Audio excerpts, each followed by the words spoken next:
Cell को दो तरीके से पढ़ने की कोशिश की। एक तो हम लोगों ने पढ़ने की कोशिश की प्रोकैरियोटिक सेल, और दूसरी सेल पढ़ने की कोशिश की यूकैरियोटिक सेल। और प्रोकैरियोटिक सेल को हम लोगों ने 4 या 5 हेडिंग में पढ़ा। पहली हेडिंग थी सेल एनवेलप। तो देखने की कोशिश करिए कि क्या सिमिलरिटीज हैं आपस में। फिर हम साइटोप्लाज्म में गए और उसके अंदर हमने राइबोसोम और इंक्लूजन बॉडीज पढ़े।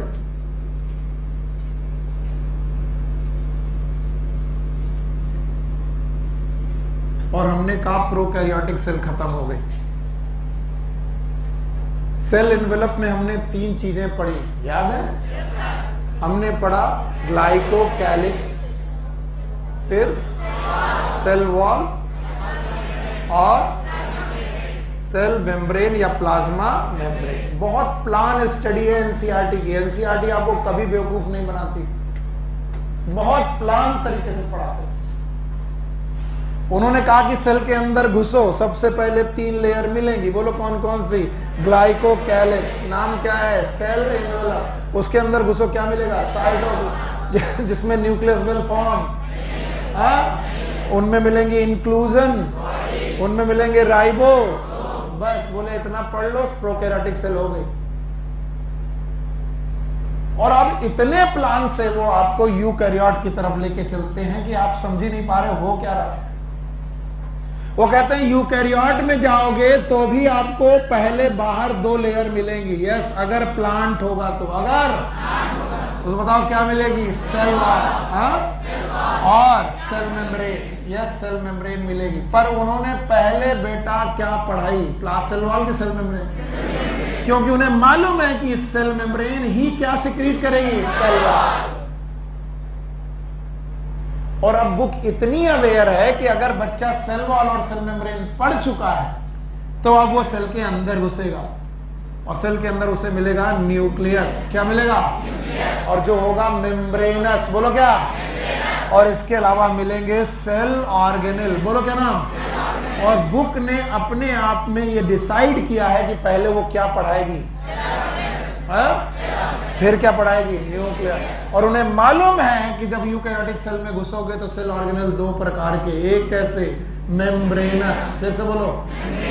और एक कैसे? नॉन। तो मेरे बच्चों, कोई भी चीज जबरदस्ती हैफजन में पढ़नी ही नहीं। सर हम प्रोकैरियोटिक सेल पूरा पढ़ चुके हैं, हमारी जेब में। सर हम यूकैरियोटिक सेल को पढ़ रहे हैं, 2 चीजें पढ़ चुके हैं। बोलो क्या क्या? Cell wall, cell. अब सर हम एंट्री लेते हैं कहां पर? साइटोप्लाज्म। और क्या पढ़ते हैं? Cell organelle. कितने प्रकार के? एक कौन? मेम्ब्रेनस। दूसरा? और मेम्ब्रेनस सेल ऑर्गेनेल में उन्होंने आपको एक सिस्टम पढ़ाया है। क्या नाम है? Endomembranes system. तो मैं आपको मेम्ब्रेनस सेल ऑर्गेनेल के बारे में सबसे पहले पढ़ाना चाहता हूं। तो पहले तो आप मेम्ब्रेनस सेल ऑर्गेनेल लिखते ही समझ जाइए कि ये प्रोकैरियोटिक सेल है कि यूकैरियोटिक? Eukaryotic cell. और एक बात, मेम्ब्रेनस सेल ऑर्गेनेल जो होते हैं, they are structurally and functionally coordinated. Structurally and functionally coordinated.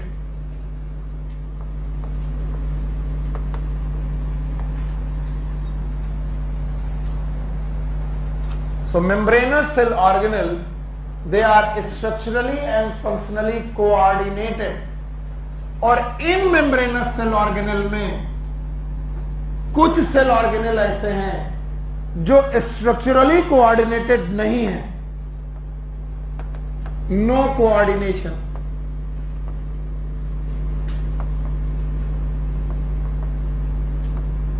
But functionally coordinated है।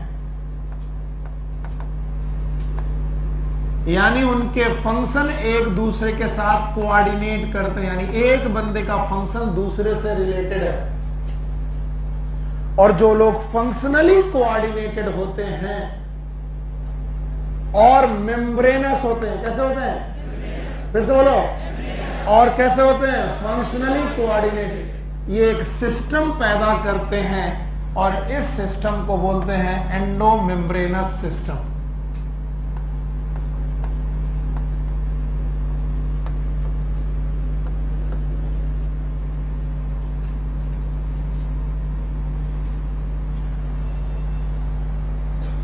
तो जैसे ही मैं बोलूं एंडोमेम्ब्रेनस सिस्टम क्या होता है, आप घबरा जाओ नहीं, बोलो sir endomembranes system is a, फिर से बोलो, these are membranous cell organelles which may be structurally not coordinated but functionally। हो सकता है कि उनके स्ट्रक्चर आपस में कोऑर्डिनेट ना करें लेकिन उनके फंक्शन आपस में कोऑर्डिनेट करेंगे। फिर से, व्हाट इज एंडोमेम्ब्रेनस सिस्टम?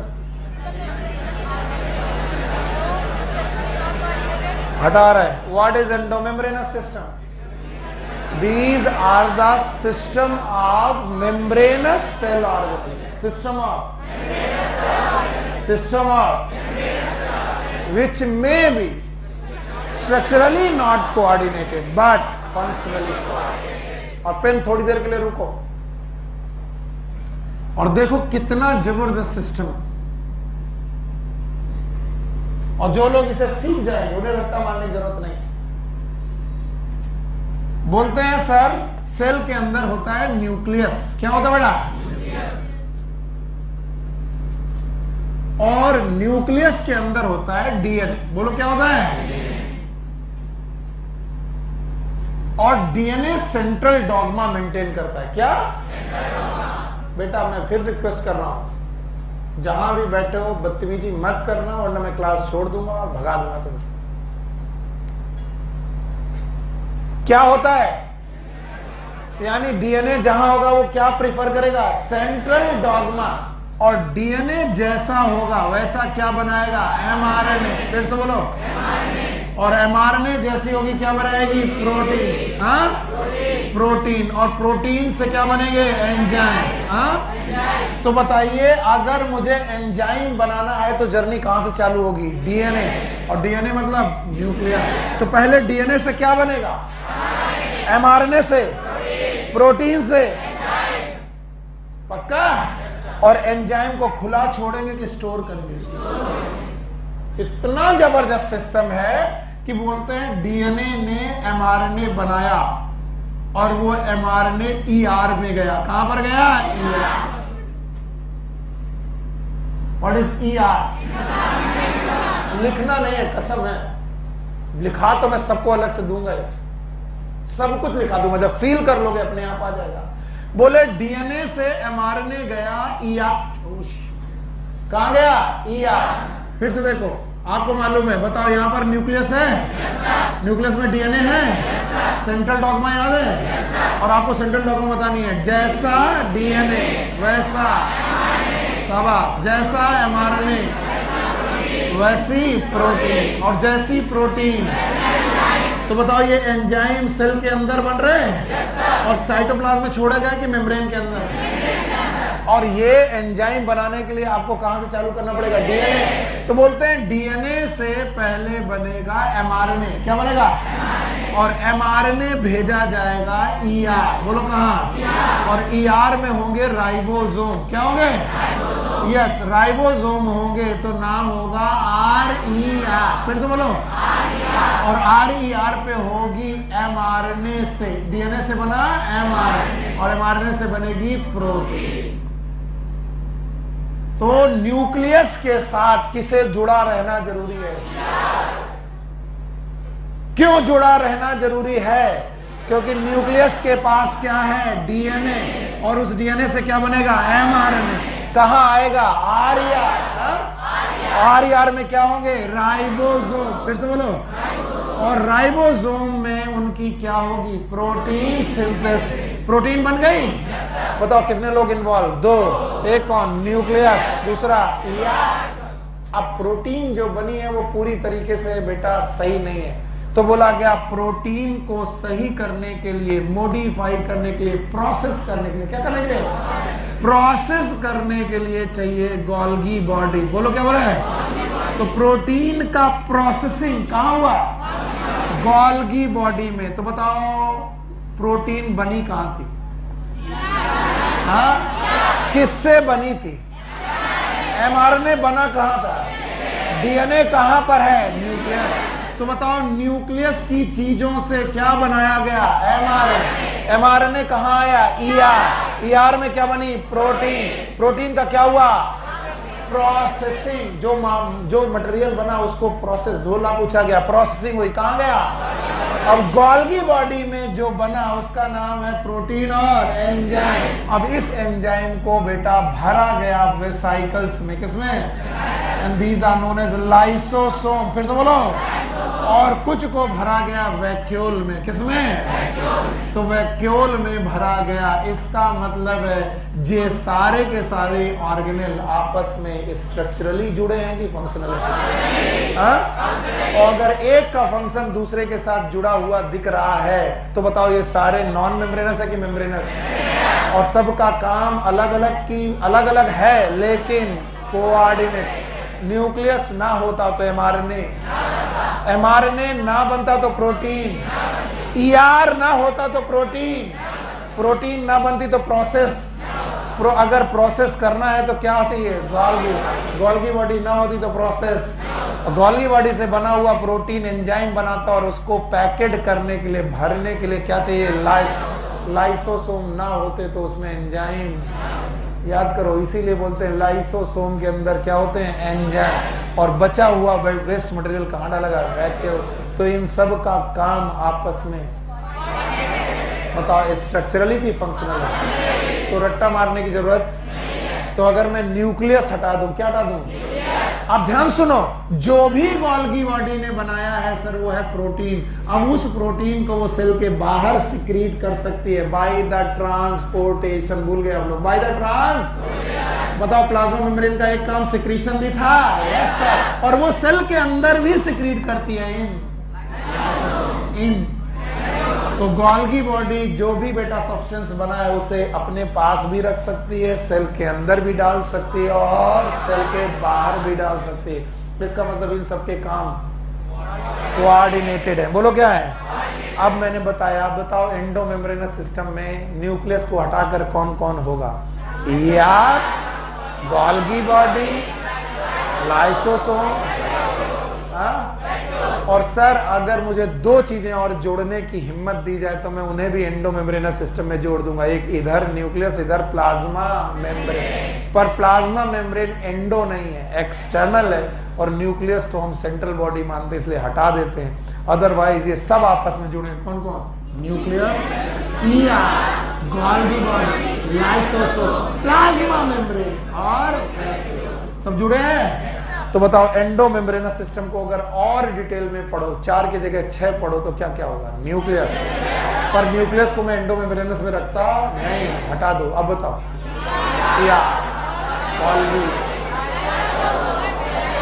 अब मैं बिना पढ़ाए पूछ रहा हूं, मैंने कुछ नहीं पढ़ा, बिना पढ़ाए पूछ रहा हूं। बताओ किस में प्रोटीन बनती है? ER। किस में प्रोसेस होती है? किस में पैक होती है? लाइस। वेस्ट मटेरियल कहां जाता है? और ये सब आपस में स्ट्रक्चर से जुड़े हैं। कैसे जुड़े हैं? अब देखो तुम डेफिनेशन खुद बताओगे। मैं बोलूं व्हाट इज एंडोमेम्ब्रेनस सिस्टम। अब देखना, अब मुझे कोई जरूरत नहीं पड़ेगी कि आपसे रट्टा मरवा के पढ़ाऊं। व्हाट इज एंडोमेम्ब्रेनस सिस्टम बता पाओगे? This is a group of endomembranous system is a group of membranous cell organelle। बोलो कैसा? membranous cell organelle। अच्छा, जो structurally coordinated है ना whose functions are coordinated, are coordinated। और आपकी एनसीईआरटी ने एंडो मेम्ब्रेनस सिस्टम में कितने लोगों का नाम लिया है? 4। पहला ER, बोलो कौन? ER, बोलो फुल फॉर्म। दूसरा Golgi body, yes Golgi body. फिर कौन सा? Lysosome, thank you very much. फिर वैक्यूल। और इन्होंने ये भी लिखा है कि मेम्ब्रेनस ऑर्गेनल तो माइटोकॉन्ड्रिया भी है, मेम्ब्रेनस ऑर्गेनल तो पेरोक्सीसोम भी है, मेम्ब्रेनस ऑर्गेनल तो बेटा क्लोरोप्लास्ट भी है, लेकिन इन सब के काम आपस में कोऑर्डिनेटेड। और अगर आपस में इनके काम कोऑर्डिनेटेड नहीं है तो ये मेम्ब्रेनस तो है लेकिन एंडो मेम्ब्रेनस सिस्टम नहीं है। क्या मेम्ब्रेनस नहीं है? दे आर मेम्ब्रेनस, बट क्या इनके फंक्शन कोऑर्डिनेटेड है? यस। क्या माइटोकॉन्ड्रिया और पेरोक्सीसोम के फंक्शन कोऑर्डिनेटेड है? तो क्या इनके फंक्शन कोऑर्डिनेटेड? नहीं। तो अगर ये कोऑर्डिनेटेड नहीं है तो मेम्ब्रेनस भले हो लेकिन एंडो मेम्ब्रेनस सिस्टम का पार्ट नहीं। तो बताओ एंडो मेम्ब्रेनस सिस्टम के पार्ट कितने हैं? 4। चारों याद हैं? पहला गोल्गी बॉडी, लाइसोसोम। तो हमारे हिस्से में पहले कौन आया? ER। तो मैं पहले सबसे पहले ER पढ़ाता हूं। सॉरी, सबसे पहले मैं ER पढ़ाने जा रहा हूं। ER that is known as endoplasmic reticulum.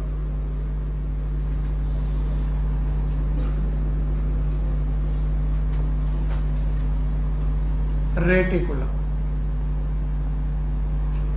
पहला point, it was discovered by Thomson. NCERT में नहीं है, लिख लीजिए,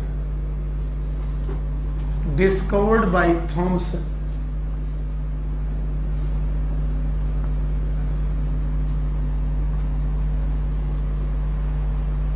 थॉमसन। अब ध्यान से, एक साइंटिस्ट का नाम और लिया जाता है, पोर्टर। पोर्टर, क्या कह रहा हूं? अच्छा, KR पोर्टर, ठीक है, थैंक यू वेरी मच। आप इतना नाम याद रखो। बोलो कौन कौन? Thomson and porter. 2 साइंटिस्ट के नाम याद रखिए। ER एंडोप्लाज्मिक रेटिकुलम है। अब मुझे वही भाषा लिखनी पड़ेगी जो बुक्स में है। They are membranous structure.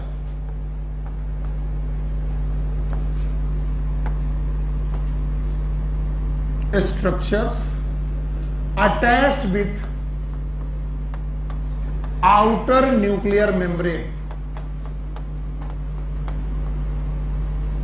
Outer nuclear membrane. तो अब इसे दिखाना भी पड़ेगा कि सर कैसे। मान लीजिए ये न्यूक्लियस है, तो आपको मालूम है न्यूक्लियस के पास अपनी डबल मेम्ब्रेन होती है, एक इनर और एक आउटर। सो ये रही inner membrane, let's suppose it is inner membrane, और वो रही आउटर मेम्ब्रेन, और इसके अंदर पड़ा है डीएनए। अब इसकी आउटर मेम्ब्रेन के साथ ER अटैच्ड है, कॉन्टिन्यूअस है।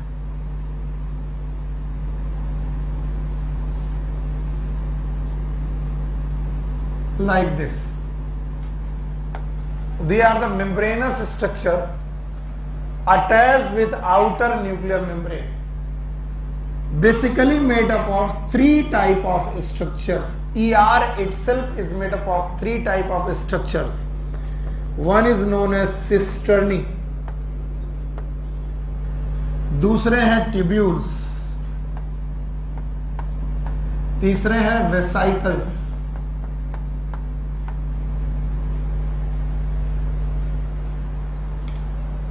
ये याद रखिएगा, मैं और अच्छा डायग्राम बनाने की कोशिश करता हूं, पहले आप इतना याद रखिए।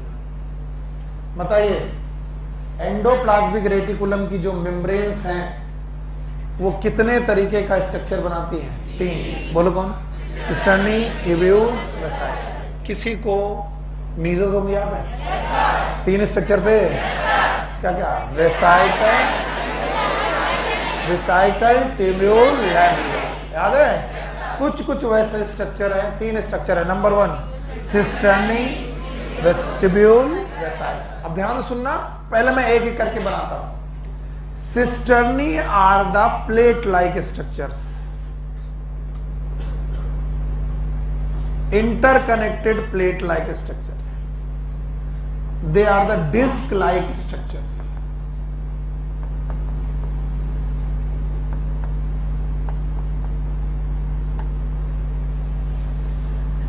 And the tubules are the, आपस में अपने आप ही बोल रहे हैं, the tubules are the tube like structures, they are the tube like structure. And the vesicle are spherical structures.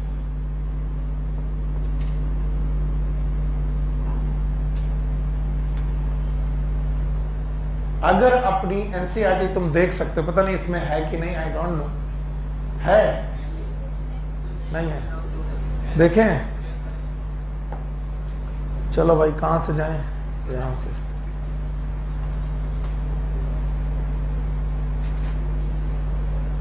मुझे तो नहीं लग रहा होगा, टेलीग्राम से जाएं।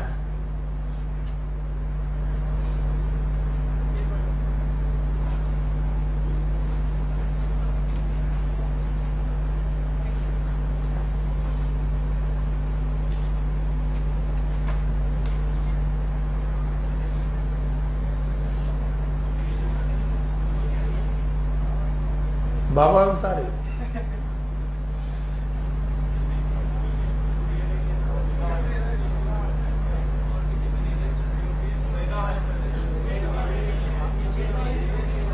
और पीछे जाए, योगेश,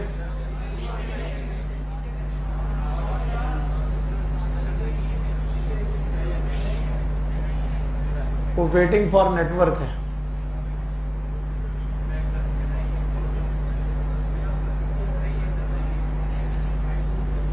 सॉरी, तो भैया वापस लौट के बुद्धू घर को आए।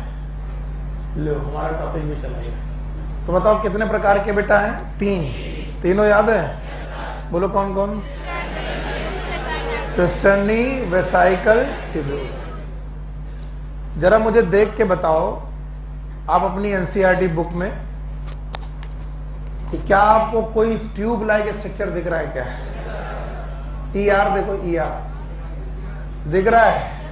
ट्यूब लाइक स्ट्रक्चर दिख रहा है क्या? और कुछ प्लेट लाइक स्ट्रक्चर दिख रहा है क्या? नहीं दिख रहा है। अब मैं बनाने की कोशिश करता हूं। लेट सपोज ये न्यूक्लियस है, मैं पहले न्यूक्लियस की दोनों मेम्ब्रेन बनाऊं, 1 2, ऐसे अजीब सा स्ट्रक्चर बना, माफ कर दीजिए, इसे न्यूक्लियस मान लीजिए। क्या ये न्यूक्लियस? तो बताओ न्यूक्लियस से कितनी मेम्ब्रेन? एक कौन सी? इनर, और एक। अब मैं इसमें बनाने की कोशिश कर रहा हूं ईआर। तो ईआर की कुछ बेटा स्ट्रक्चर्स ऐसे मिलेंगे आपको, लाइक दिस।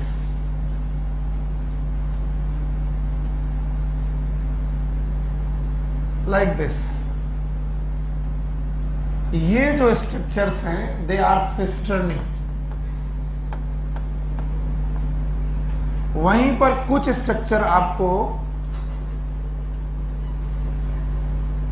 ऐसे मिलेंगे।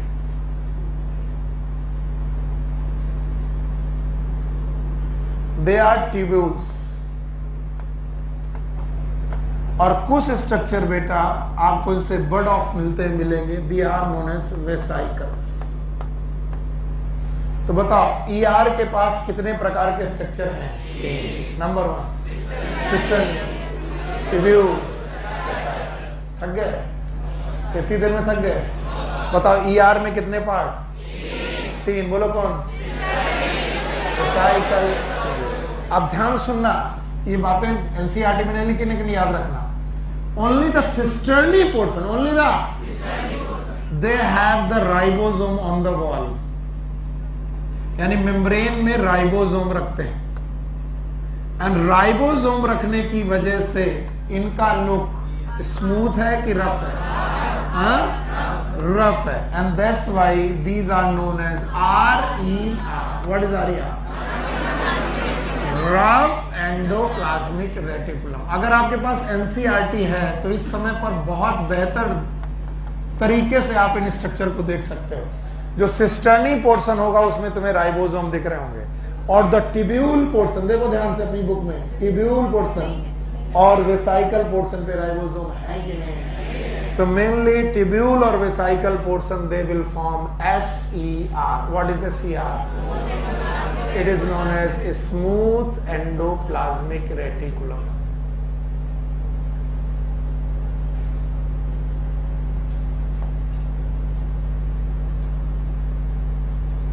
तो बताइए ER कितने प्रकार के? दो हैं। एक कौन? RER, दूसरा कौन? SCR। RER का full form rough endoplasmic reticulum, और SCR का फुल फॉर्म स्मूथ। तो मैं आपकी एनसीईआरटी को देखने के लिए निमंत्रण फिर से देख रहा हूं, मेरा स्ट्रक्चर देखने के बजाय एनसीईआरटी देखो। बताइए सिस्टर्नी में क्या प्रेजेंट है? RER। क्या उनमें राइबोसोम प्रेजेंट है? और टिब्यूल में बेटा प्रेजेंट है राइबोसोम की नहीं, और वेसाइकल में नहीं। तो बताओ कितने प्रकार का ER? दो। एक कौन? और एक SCR। एक और बात डरते डरते कहना चाहता हूं, सिस्टर्नी में ऑल्सो नॉट हैव, सिस्टर्नी में also not have may divide of ribosome. कुछ सिस्टर्नी ऐसी भी हो सकती हैं जिनमें राइबोसोम ना हो, और अगर उन सिस्टर्नी में राइबोसोम नहीं हुआ तो वो भी किसकी पार्ट हो जाएंगी? SCR। फिर से बोलो, what is SCR? And even tubule और वेसाइकल जनरली इनमें कभी भी राइबोसोम नहीं। तो बताओ ER कितने प्रकार के? एक की दो? एक कौन? और दूसरा कौन? SCR। फिर बोलते हैं चाहे टिब्यूल हो, चाहे वेसाइकल हो, चाहे सिस्टर्नी हो, they are present in cytoplasm. क्या ये सेल दिख रही है? पहले इधर देखो तुम, तभी तुम्हें समझ में आएगा। सेल दिख रही है? अच्छा बताओ, सेल में आपको न्यूक्लियस दिख रहा है, और न्यूक्लियस के बाद ये ER दिख रहा है? No sir. इसका मतलब ER कहां पड़े हैं? आकाश में। तो इन्होंने साइटोप्लाज्म को दो हिस्से में बांट दिया है। एक जो इन सिस्टर्नी के ल्यूमेन के अंदर है, ल्यूमेन के अंदर साइटोप्लाज्म घुस चुका है, इट इज नोन ल्यूमिनल। बोलो क्या है? फिर से बोलो। और बाकी साइटोप्लाज्म जो इनके ल्यूमेन के बाहर है, बताओ ल्यूमिनल के एक्स्ट्रा ल्यूमिनल।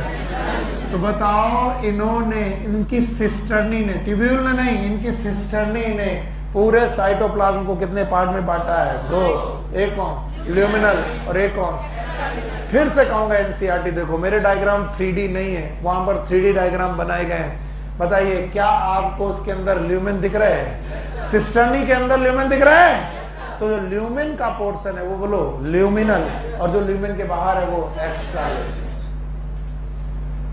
इतना गंदा लिख रहा है कि मुझे बना दिखाने का मन नहीं कर रहा, पर मुझे लगता है मेरे बच्चों ने डायग्राम दिमाग में भर लिया है। बताओ what is ER? ER are membranous की non membrane? They are attached with inner membrane के आउटर में। कितने पार्ट हैं? 3। बोलो कौन? Cisternae, vesicle, tubule. कौन plate like?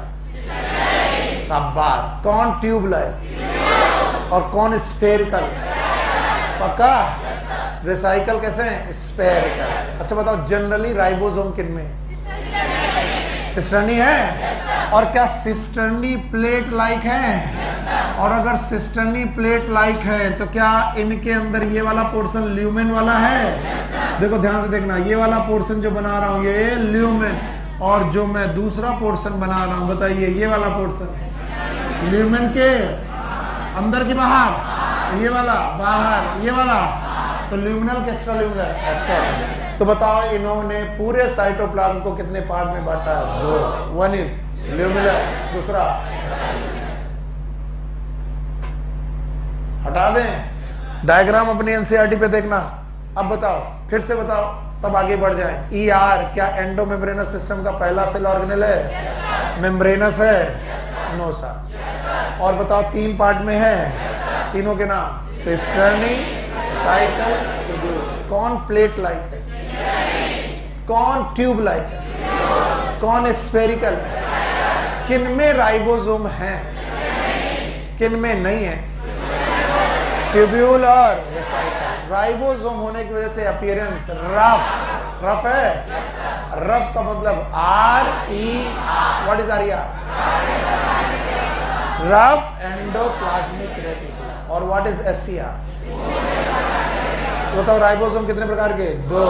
Generally cisternae portion, generally cytoplasm को कितने पार्ट में बांटा है? 2। ल्यूमिन के अंदर, ल्यूमिन के बाहर। अब ध्यान सुनो, फंक्शन ज्यादा PhD से क्वेश्चन आएंगे नहीं, डायरेक्ट फंक्शन से आएंगे। फंक्शंस, पहला RER का फंक्शन सुनो। यस, RER के पास है राइबोसोम्स, और ribosomes they are required in protein synthesis. कल ही पढ़ा दिया था मैंने, किसमें रिक्वायर्ड है? यस, राइबोसोम प्रोटीन सिंथेसिस के लिए रिक्वायर्ड है। और वो राइबोसोम साइटोप्लाज्म में प्रेजेंट है कि RER? That's why RER help in protein synthesis.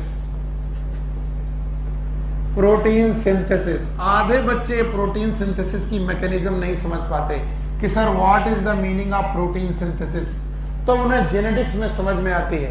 Protein synthesis का सीक्वेंस है कि जैसा DNA वैसा mRNA। क्या DNA से mRNA बनता है? mRNA से प्रोटीन। बताइए आपको ये तीनों पार्ट सेंट्रल डॉग्मा में मिले हैं? चलो थोड़ी मदद करो। DNA से DNA रेप्लिकेशन, फिर से बोलो replication. Thank you very much. DNA से mRNA ट्रांसक्रिप्शन, ये प्रोसेस का नाम है ट्रांसक्रिप्शन। और mRNA से प्रोटीन ट्रांसलेशन। तो बताइए ट्रांसलेशन का मतलब क्या हुआ? Protein synthesis. तो प्रोटीन सिंथेसिस कहां होगी? RER। और इसीलिए RER उन हर ऑर्गन में ज्यादा होंगे जो एक्टिव प्रोटीन सिंथेसिस में इन्वॉल्व हैं। एक्टिव प्रोटीन सिंथेसिस में इन्वॉल्व जितने भी ऑर्गन हैं, उनके पास RER का नंबर कम की ज्यादा। इनमें से 2 ऑर्गन में से एक है पैनक्रियाज। ध्यान सुनना, पैनक्रियाज में RER की भरमार है। दूसरा है ब्रेन, तीसरा है मसल्स। तीसरा क्या है बताइए? मसल्स के पास प्रोटीन चाहिए। यस, इसलिए प्रोटीन सिंथेसिस बहुत ज्यादा होगी। तो RER की पोजीशनिंग कौन सी सेल में होगी? सारे ऑर्गन के सेल में होगी, लेकिन ज्यादा कहां होगी? जो प्रोटीन सिंथेसिस में कम है कि ज्यादा? नहीं आया तो नहीं आया, वो बोला नहीं आया। देखो बताओ मसल्स में क्या होती है? पता नहीं। Muscle is made up of ईंट का पत्थर। Muscle is made up of protein. Brain में प्रोटीन की जरूरत है, पैनक्रियाज में प्रोटीन की जरूरत है। प्रोटीन डाइजेस्टिंग एंजाइम, बहुत सारे एंजाइम निकलने, और all the enzyme are protein. तो बेटा इनमें प्रोटीन की जरूरत है। तो प्रोटीन जहां जरूरी होगी वहां प्रोटीन बनानी पड़ेगी, और प्रोटीन जहां बनानी है वहां RER कम की ज्यादा।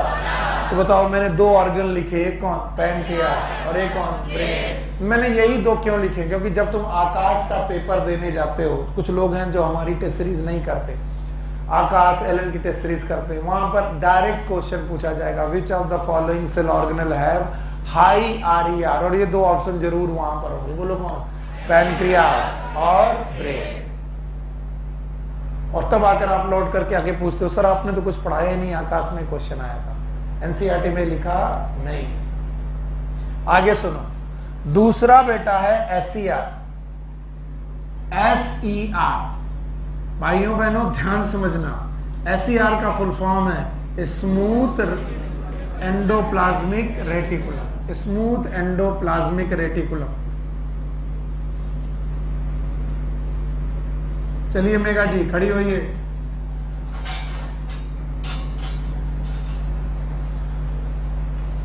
आपको मैंने कभी ना कभी मसल्स पढ़ाई थी। क्या पढ़ाई थी? और मसल में मैंने मायोफाइब्रिल पढ़ाए थे, फाइबर पढ़ाए थे, और मसल टिश्यू पढ़ाए थे। तीनों डिफरेंस।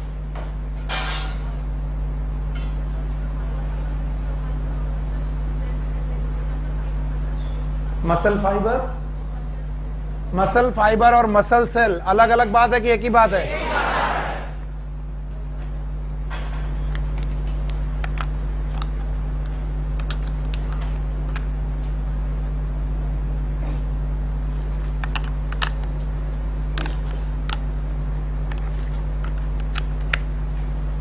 चलिए कुछ लोगों को याद दिलाते हैं हम लोग, देखें कितने लोगों को याद आता है। क्या आपको मसल फाइबर और मसल सेल एक ही बात लगती है? बताओ इसकी मेम्ब्रेन का नाम सार्कोप्लाज्म, सार्कोलेमा। इसके साइटोप्लाज्म का नाम सार्कोप्लाज्म। और फिर इसमें फाइबर पढ़ाए थे मैंने, कुछ लोगों को कुछ भी याद नहीं है। फाइबर तो ये खुद है, फाइब्रिल पढ़ाए थे, एक्टिन और मायोसिन इज द फाइबर और फाइब्रिल, फाइब्रिल। फिर मैंने बोला था मसल फाइबर में न्यूक्लियस होगा, यस न्यूक्लियस होगा, इनका साइटोप्लाज्म होगा, साइटोप्लाज्म का नाम सार्कोप्लाज्म। फिर से बोलो। और फिर मैंने बताया था इसमें एक रेटिकुलम होगा, याद है? नाम बताओ, सार्कोप्लाज्मिक रेटिकुलम। बोलो कौन सा? Yes, sarcoplasmic reticulum. भाइयों बहनों बैठ जाओ। Sarcoplasmic reticulum is one of the type of SCR. One of the type of SCR. ER है, no doubt. Sarcoplasmic reticulum is ER. लेकिन RER की SCR। और आपको मालूम है इसमें थी कैल्शियम, क्या थी? भूल गए, कैल्शियम थी। और मसल कॉन्ट्रैक्शन में हेल्प करती थी, किसमें? मसल। ये जिस साल क्वेश्चन पूछा जाएगा उस दिन तुम घबरा जाओगे। क्यों? क्योंकि तुमको SCR में केवल ये रटाया गया है कि SCR लिपिड सिंथेसिस में हेल्प करते हैं। किसमें? Lipid synthesis. आपको ये भी पढ़ाया गया है कि सर ये स्टेरॉइड सिंथेसिस में भी मदद करते हैं, स्टेरॉइड सिंथेसिस। और आपको मालूम होना चाहिए स्टेरॉइड भी एक प्रकार का लिपिड ही है। तो जितने भी स्टेरॉइड हार्मोन हैं, कौन सा हार्मोन? फिर से बोलो। जितने भी स्टेरॉइड हार्मोन हैं उनको बनाने वाली सेल, उनको में कौन ज्यादा होगा? SCR। फिर से बोलो। और इसीलिए डाइजेस्टिव सिस्टम में काइलोमाइक्रोन बनाते वक्त क्या और मिसल्स बनाते वक्त क्या चाहिए होता है? SCR। What is SCR? Smooth endoplasmic reticulum. किसी को मतलब नहीं, थोड़ा एक्स्ट्रा नॉलेज देंगे, कुछ तो जमा ही लेंगे, कुछ तो सो जाएंगे। मन करता है नॉलेज देने का कभी कभी, पर मैं दे रहा हूं, जो लोग कैप्चर कर पाए वो पकड़े। SCR उन हर सेल ऑर्गेनल में होगा जहां पर बेटा स्टेरॉइड हार्मोन बनेंगे। और आपकी बॉडी में जितने भी सेक्स हार्मोन हैं, कौन से हार्मोन? These are steroid. बोलो कैसे हैं? बताओ। Estrogen, progesterone, testosterone, androgen, steroid, estrogen, steroid. इसके अलावा एडिनल कॉर्टेक्स, एडिनल ग्लैंड जानते हो? एडिनल कॉर्टेक्स के हार्मोन कैसे होते हैं? स्टेरॉइड। वहां पर RER ज्यादा हुआ कि SCR? सुना और भूल गए, ये मत करो। बताओ SCR का मेन काम? Lipid synthesis, steroid synthesis. एक और काम है, कहां पर? मसल्स में। बोलो कहां पर? और मसल में इसका काम है क्या देना? कैल्शियम। फिर से बोलो। और कैल्शियम दे करके क्या करवाना? Muscle contraction. याद रखना, मसल कॉन्ट्रैक्शन।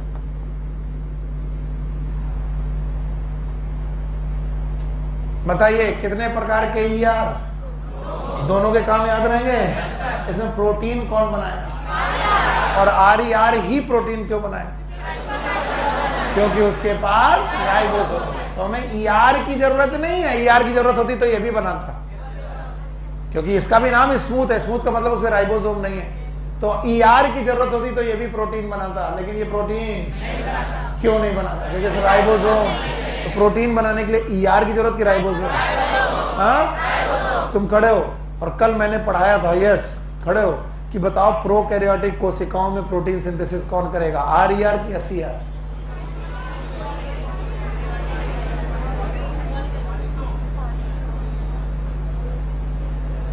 क्या फायदा माइकल जैक्सन है? क्यों पढ़ाएं हम? अच्छा, कभी कभी हम सोचते हैं क्यों पढ़ाएं, तो कुछ लोग बोलते हैं सर पैसा लिया इसलिए पढ़ाओ। हाँ बिल्कुल पैसा लिया, मुझे पढ़ाना चाहिए, तो फिर हम क्यों इंटरेस्ट दिखाएं तुमसे पूछने में? अपना काम करें, चले जाएं। तब आप मेरा कैरेक्टर और मेरी टीचिंग की स्टाइल का एसेसिनेशन करोगे। इनको कुछ नहीं आता, सड़ा मुंह बना के आते हैं, सड़ा मुंह के चले जाते हैं। मैं यही एक्सपेक्टेशन रखूं कि हमारे बच्चों को कुछ नहीं आता, मैं कितना भी पढ़ाऊं, मुंह बना के बैठे रहते हैं। और कल यही क्वेश्चन 3 बार चिल्लाया, 4 बार चिल्लाया, बताओ प्रोकैरियोट में मेम्ब्रेनस सेल ऑर्गेनेल है? और प्रोकैरियोट में membranous cell organelle ER, SER, RER, ribosome, और राइबोसोम एक है कि बहुत सारे हैं? पॉलीराइबोसोम है। तो वहां पर प्रोटीन सिंथेसिस का काम पॉलीराइबोसोम, बोलो ध्यान नहीं आया ना? क्यों जानते हो? भय बिनु होए ना, 2 ठो कंटाप अभी मारे तुम्हें, अगले दिन से तुम सतर्क रहोगे कि पता नहीं कब पूछ ले। कुछ लोगों को तो लगता है हमसे तो पूछेगा ही नहीं, कुछ उनको लगता है कि ये तो हमसे तो पूछेगा ही नहीं। और एक दिन हम सारे बच्चों से पूछेंगे, एवरीवन, कोई नहीं छूटेगा। बस मेरा कोर्स कंप्लीट होने दो, देखना इस क्लास में केवल 100 बचेंगे, सब भाग जाएंगे, पूछेंगे। पर हमको जहां तुम मिल गए बेटा, चौराहे में सब्जी खरीदते हुए, गाड़ी खड़ी करूंगा, चलो बताओ, और वहीं डंडा लेकर के मारेंगे, और बहुत मारेंगे, और 4 लोग लेके चलेंगे ताकि तुम हमसे लड़ो तो हम बच जाएं। कि सर आप तो बोलेंगे सर चौराहे पे क्यों पूछ रहे हैं? कहेंगे यार तुम्हें क्लास में बुलाते हैं, तुम आते ही नहीं हो। तो अब जहां तुम मिलोगे वहां पूछेंगे, नहीं पूछे? पक्का? तो फिर तुम लोग भाग क्यों जाते हो जब मैं पूछना चालू करता हूं? प्लीज हिम्मत बनाए रखो, नहीं मारूंगा, बस बताओ, याद करके आओ, अपना प्रोसेस मेंटेन करो, और देखना तुम्हारा टॉपिक कितनी तेजी से तैयार होगा। कितने प्रकार के ER? एक कौन? दूसरा राइबोसोम है, राइबोसोम। एक और चीज है एंडोमेम्ब्रेनस सिस्टम में। किसमें? जब चीजें जाएंगी गोल्गी बॉडी के पास, किसके पास? तो उनका रास्ता होगा RER से SER, SER से गोल्गी बॉडी। नहीं आया? तो बनेगा कहां? और फिर कहां जाएगा? SER, और फिर कहां जाएगा? Golgi body. तो रास्ते में इनके स्ट्रक्चर कनेक्टेड है कि फंक्शन? और इसीलिए क्या कहलाते हैं? Endomembranes system. खत्म हो गया ER, उसमें कुछ नहीं था, NCERT में इतना ही लिखा है, और इसमें इतना बवाल पैदा कर देते हो। अब बुक में कुछ नहीं, अब बता पाओगे? नो, यहाँ पर कुछ नहीं, अब बता देना। बताओ कितने प्रकार के? 2। नहीं, बताओ कितने प्रकार के स्ट्रक्चर? बोले कौन? सिस्टम। कौन है प्लेट लाइट? कौन ट्यूब लाइट? कौन स्पीयर? नींद आ रही है बहुत ज्यादा। ऐसे शोर में अगर कोई सो ले तो वो कुंभकर्ण ही है। हम जानबूझ के शोर करवाते हैं, क्योंकि एक आधे इधर लुढ़कते हैं, एक आधे उधर लुढ़कते हैं। अरे यार एंटरटेनमेंट नहीं हो रहा है।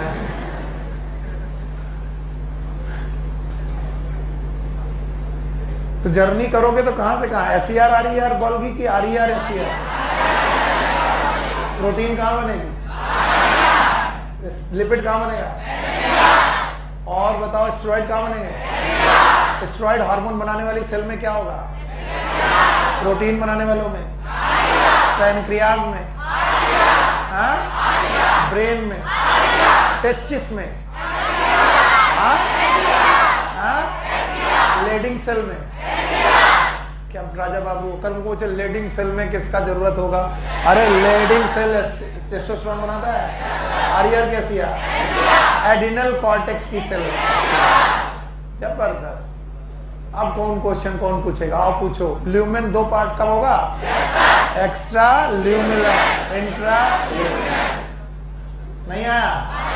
हाँ, तो का चुप साधी रहे बलवाना। हाँ, चुपचाप पढ़ाई करो, आगे बढ़ो। आगे चलते हैं। इसके बाद कौन आया? Golgi body. आओ भैया, गोल्गी बॉडी।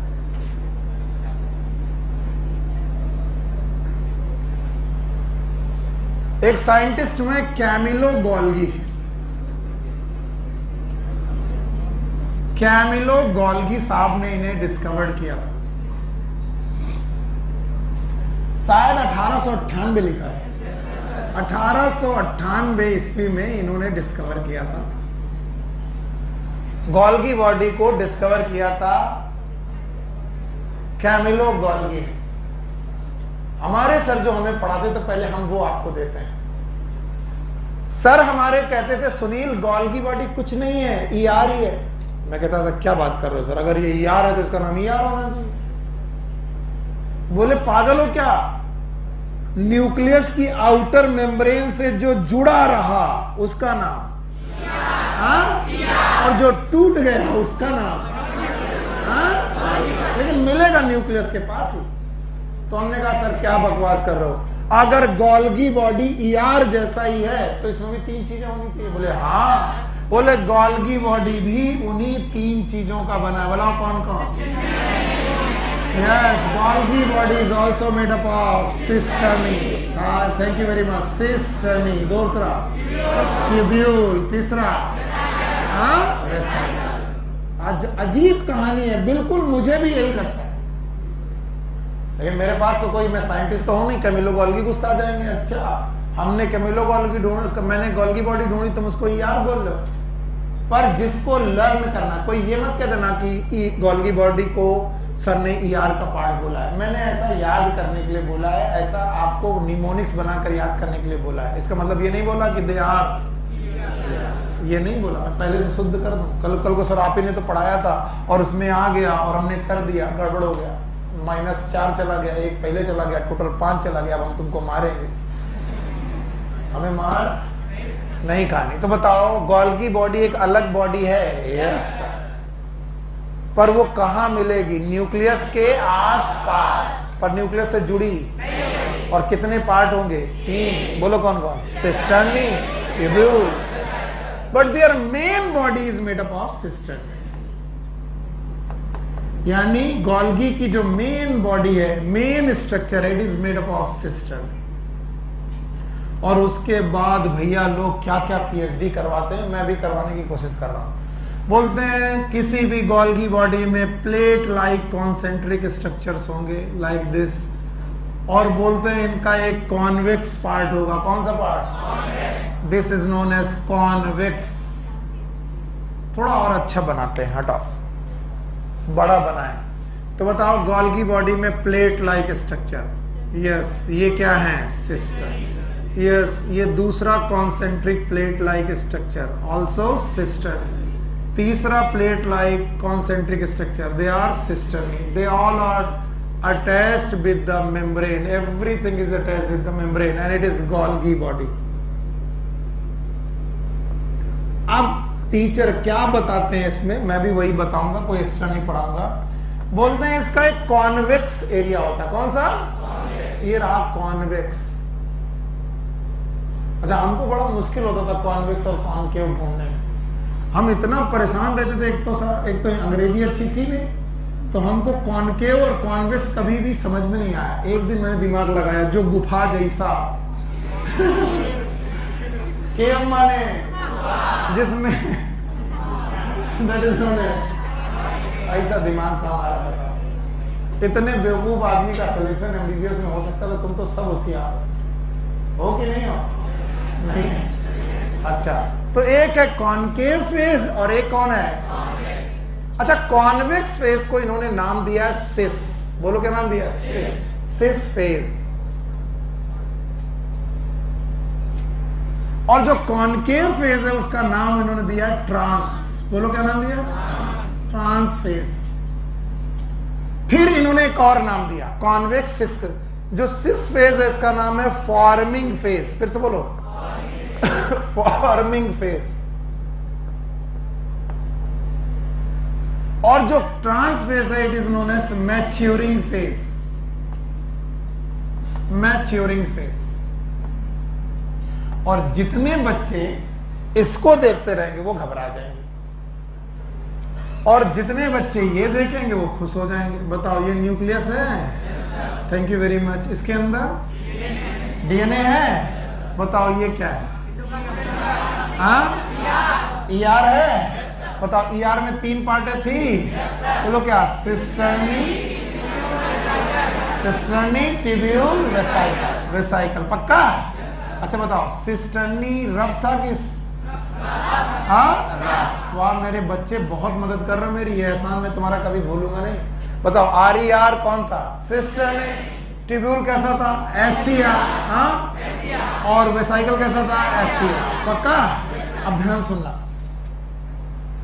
बोलते हैं आर ने बनाई प्रोटीन, आर ने बनाई प्रोटीन, और प्रोटीन को पैक किया उसने वेसाइकल में। किसमें? ट्यूब्यूल की vesicle, vesicle. Thank you very much. Vesicle में पैक कर दिया। जैसे ही पैक किया उसके बाद उन्हें भेजा गया गोल्गी बॉडी में। किसमें बेटा? और गोल्गी बॉडी में वेसाइकल भेजे गए। किसके वेसाइकल? पता नहीं। क्या ये वेसाइकल आए? और ईआर के वेसाइकल आकर इससे मर्ज हो गए। किससे?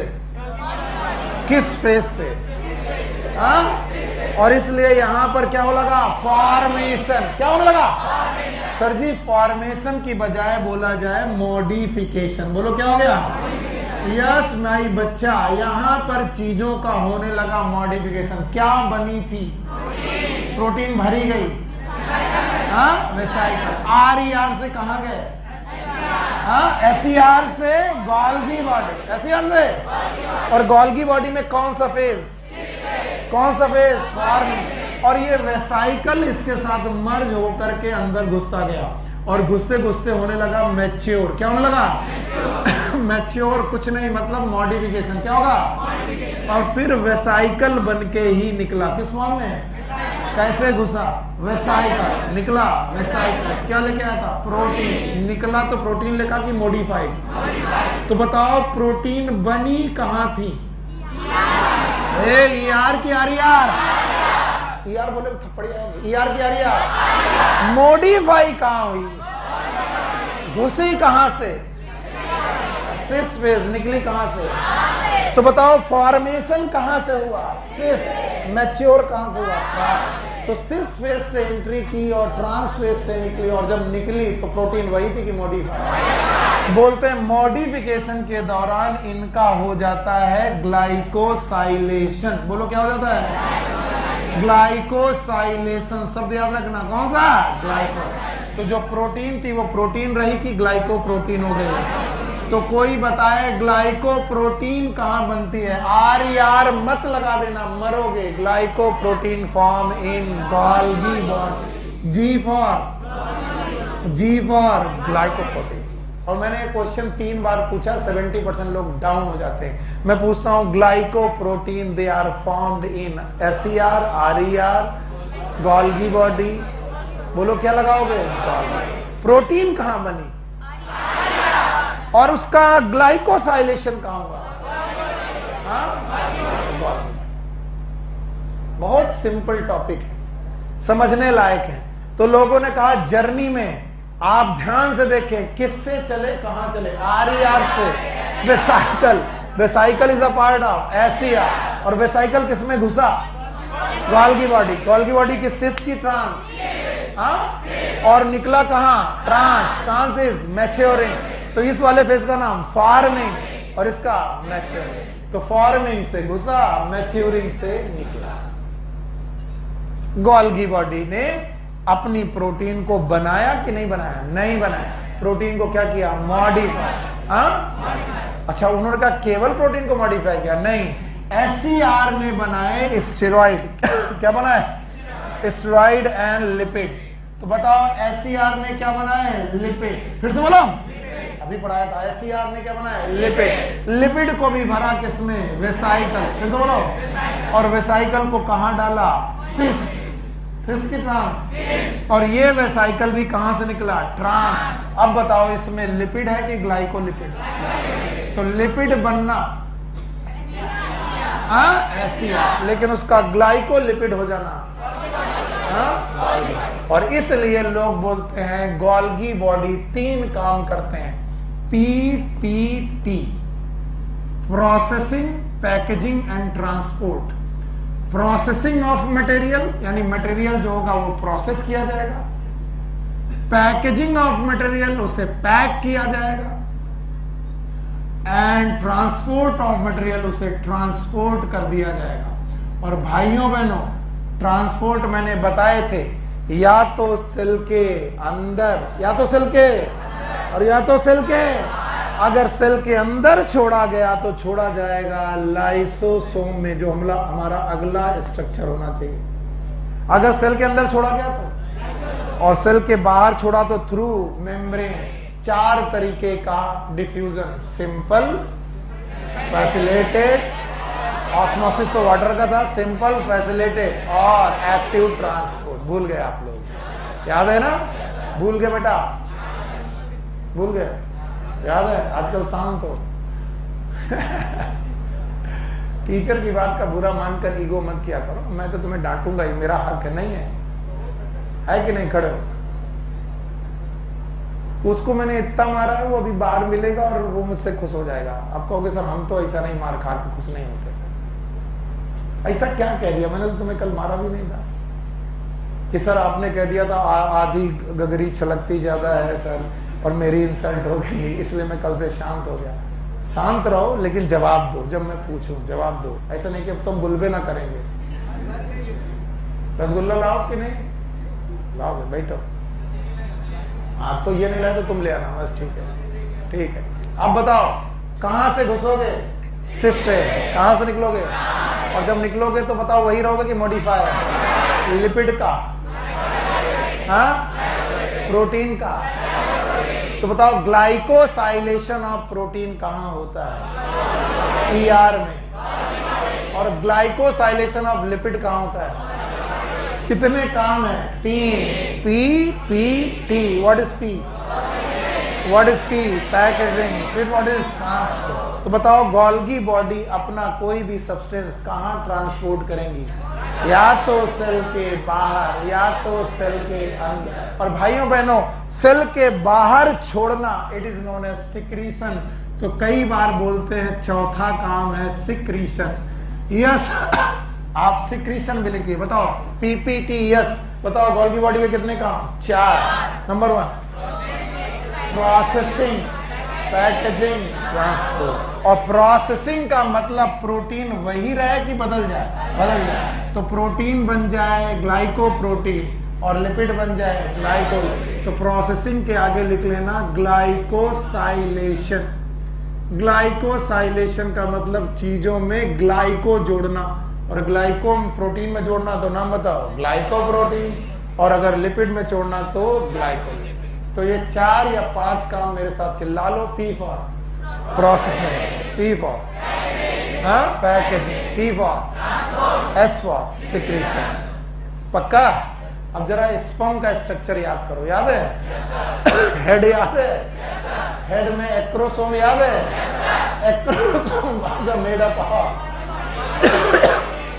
एक्रोसोम में क्या था? और याद करो एक्रोसोम ही आगे चल के एंजाइम निकालता था। अगर एंजाइम निकालना है तो प्रोटीन के होंगे। तो बताओ एक्रोसोम के पास प्रोटीन कहां से आई? ER से। लेकिन स्टोर किए हुए बैठा है, तो क्या किया है? Processing, packaging, transport. तो बताओ एक्रोसोम के पास एंजाइम है?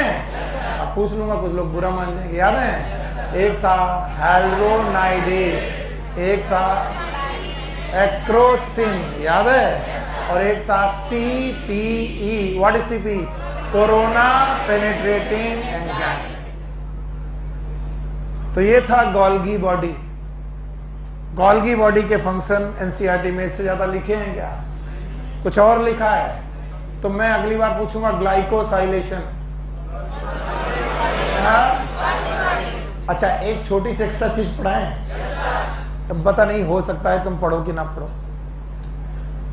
अगर किसी को अच्छा लगे तो ठीक, ना अच्छा लगे तो सोचना सुनील सर को पागलपन का दौरा 15 मिनट का पड़ा था और फिर उसके बाद वो ठीक हो गए थे। बोलते थे चाहे जितना बड़ा तुम mRNA ले आओ,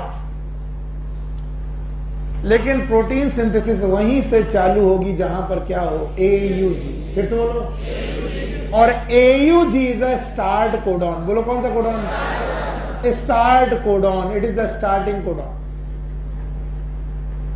और AUG जो होता है वो मिथियोनिन नाम का अमीनो एसिड बनाता है, मिथियोनिन नाम का अमीनो एसिड बनाता है। ये मैं तुम्हें थोड़ा एक्स्ट्रा पढ़ा रहा हूं, जेनेटिक्स में दोबारा पढ़ा दूं।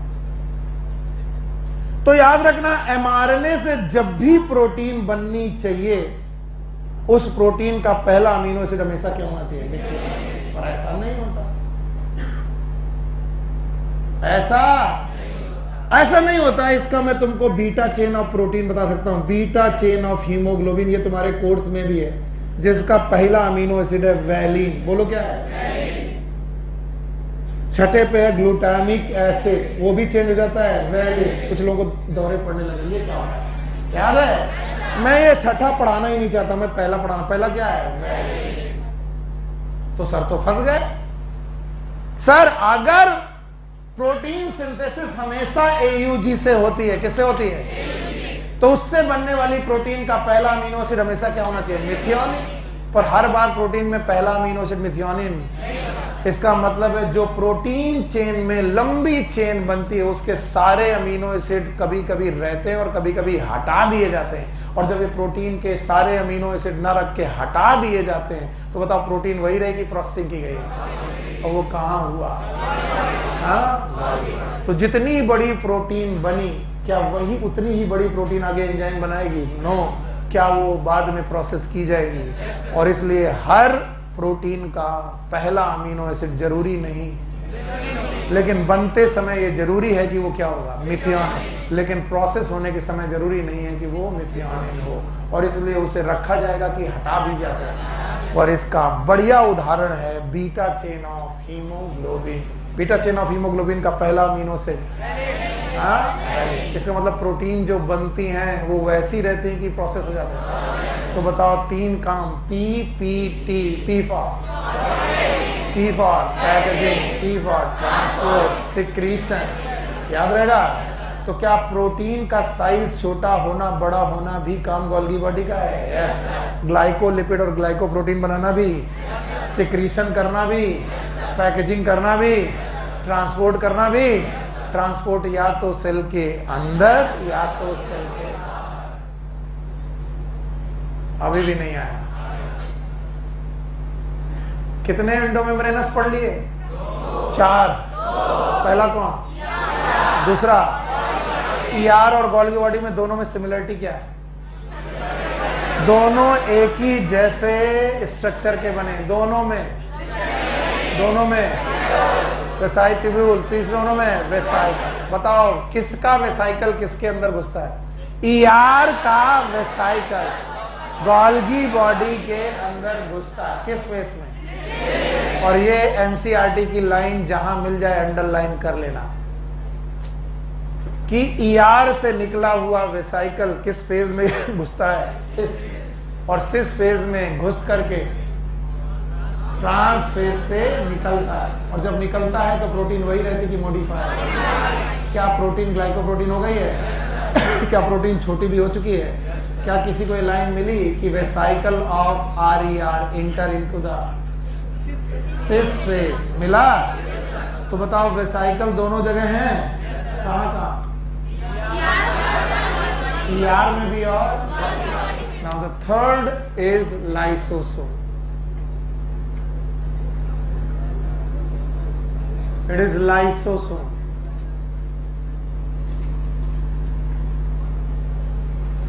Lysosome are single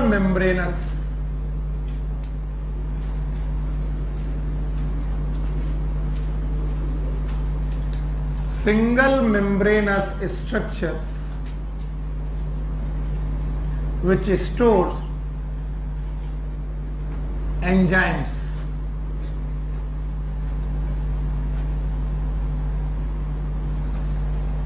Lysosome are single membranous structure which store enzymes. The lysosome was discovered by Dewey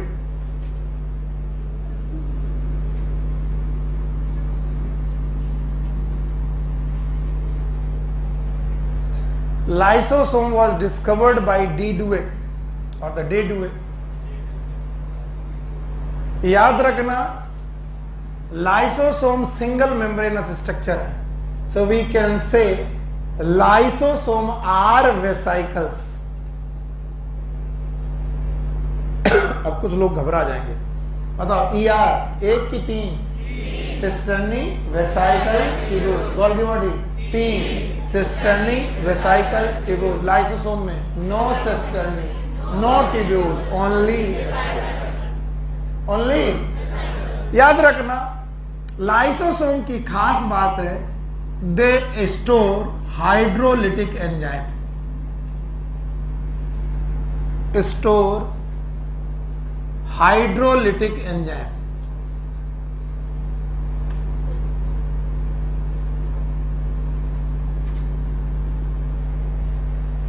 और एक फ्रेज लिखेंगे सारे लोग, यहां पर एक फ्रेज लिखेंगे और ये हमेशा ट्रुथ रहेगी, every time. All the digestive enzyme, all the digestive enzymes are hydrolytic in nature। ये कभी लाइन ये कभी खराब नहीं होगी। इस दुनिया में जितने भी डाइजेस्टिव एंजाइम हैं वो हाइड्रोलिसिस करते हैं। क्या करते हैं? They break bond in presence of water. They break the bond in presence of water. And those enzymes which break the bond in presence of water, they are known as hydrolytic enzyme. For example, अगर मुझे protein को digest कराना है तो हमारे पास जो enzyme होगा, it is known as proteinase या फिर प्रोटीएज, दोनों ही चलेगा, दोनों ही चल जाएगा। अगर मुझे स्टार्च मतलब एमाइलो को डाइजेस्ट कराना है, दैट इज एमाइलेज। अगर मुझे न्यूक्लिक एसिड को डाइजेस्ट कराना है, yes, it is known as nuclease. और अगर मुझे लिपिड को डाइजेस्ट कराना है, इट इज लाइपेज। अगर मुझे सुक्रोज को डाइजेस्ट कराना, कार्बोहाइड्रेट को जरा डाइजेस्ट कराना है, कार्बोहाइड्रेज।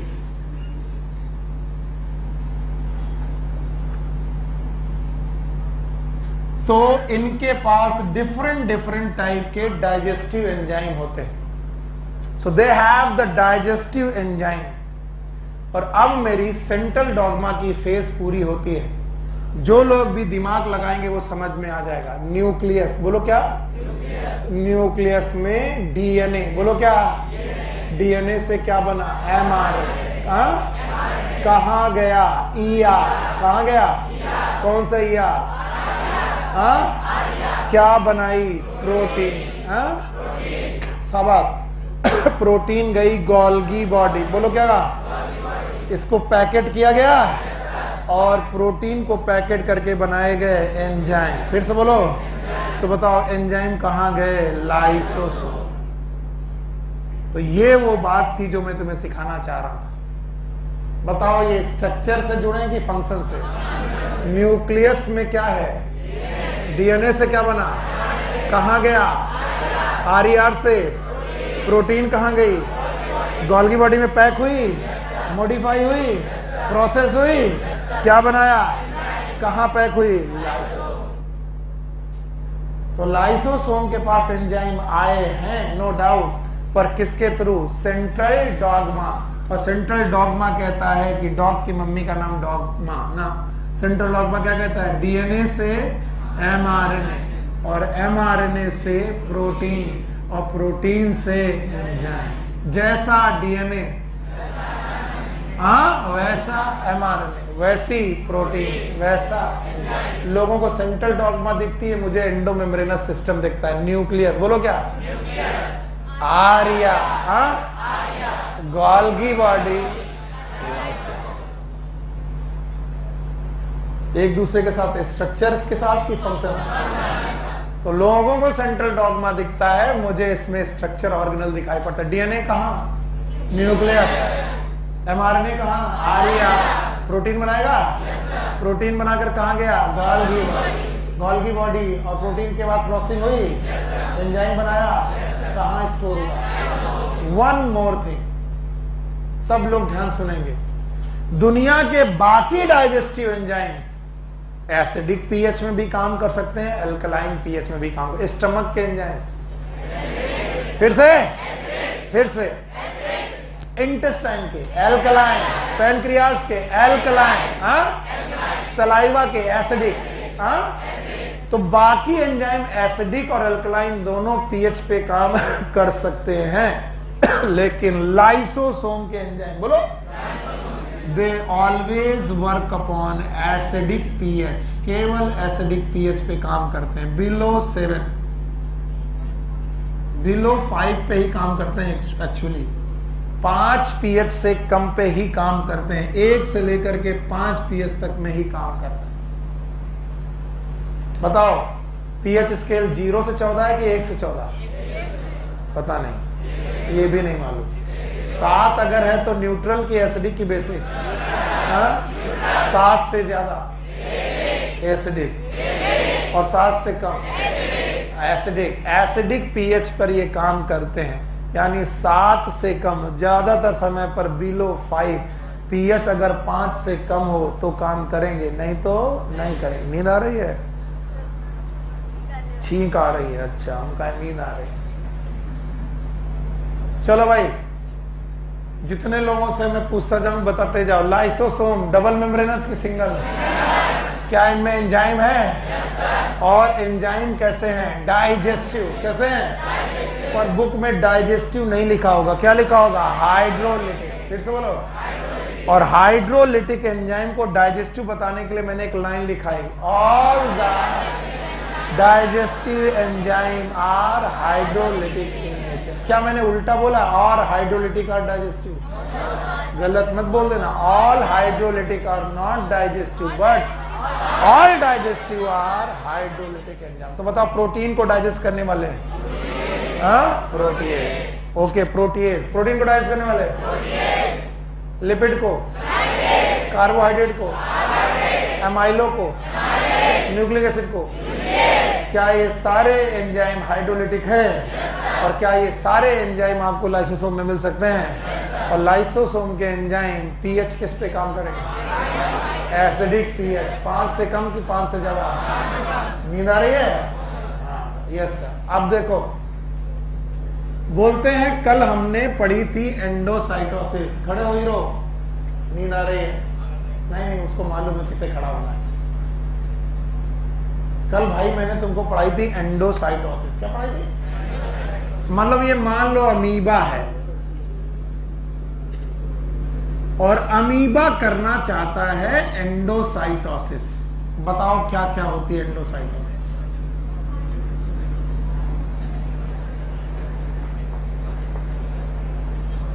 What is endocytosis?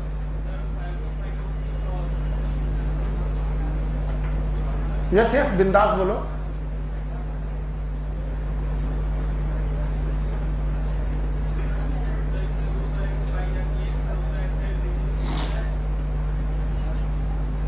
और ये मुझे दुखी करता है चीज। बैठ जाओ। एक तो तुम सो रहे हो, ऊपर से क्वेश्चन का जवाब नहीं दे रहे हो। मान लीजिए अमीबा को मिला फूड। क्या मिला? अब ध्यान से देखते जाओ, सब लोग इधर देखो।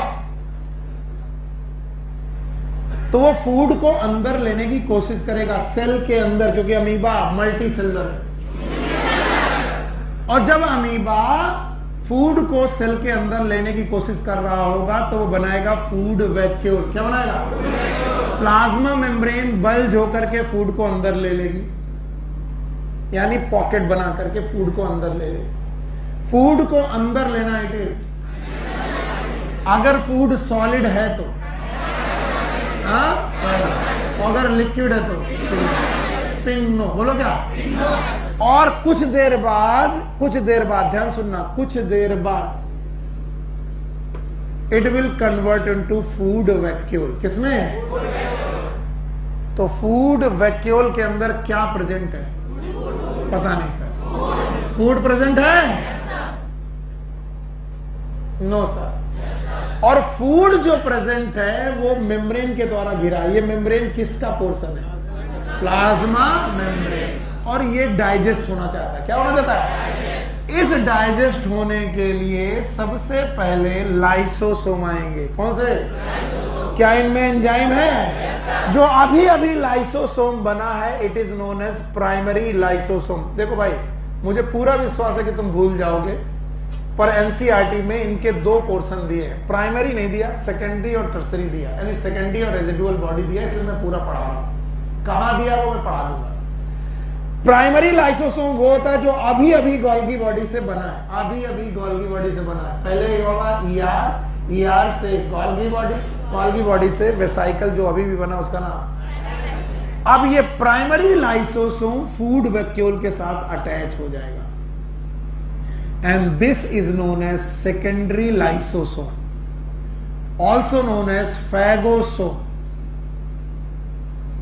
और जब ये इस मेम्ब्रेन के साथ अटैच हो जाएगा तो इसको ट्रांसपोर्ट करेगा एंजाइम। क्या करेगा? और एंजाइम जब अंदर जाएंगे तो फूड बचेगा कि डाइजेस्ट?